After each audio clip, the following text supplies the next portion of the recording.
ভাবছি আমার বয়ফ্রেন্ডের জন্য এবার 15-16 হাজার টাকার মধ্যে একটা পাঞ্জাবি নিব। প্রিয় মানুষের জন্য কি বাজেট হয় নাকি? হ্যাঁ, আসলে ওর কাছ থেকে আমার কিছু চাওয়ার নাই, এন্ড ও যে আমার সাথে আছে এটাই আমার অনেক বড় পাওয়া। কত বছরের ফ্রেন্ডশিপ? আমাদের খুবই অল্প দিনের, বাট এটা আমার কাছে মনে হয় যে অনেক বছর আগের সম্পর্ক ছিল কিছু একটা। আমি ওকে অনেক ভালোবাসি, আরেকজনকে ভালোবাসি, আমার ভালোবাসার মানুষ আছে, তার জন্য পাঞ্জাবি কিনতে আসছি।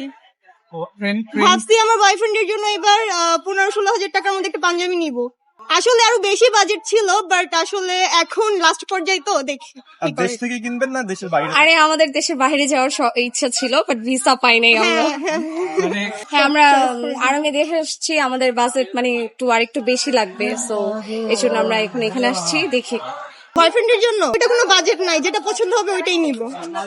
বয়ফ্রেন্ডের জন্য আনলিমিটেড। প্রিয় মানুষের জন্য কি বাজেট হয় নাকি? হ্যাঁ, আনলিমিটেড। প্রিয় মানুষের জন্য যেটা হয় সেটাই মানে মনে করেন, ওইটাই যদি 1 টাকার জিনিস হয় সেটা হচ্ছে অনেক ভালোবাসা দিয়ে কেনা হয়। হ্যাঁ।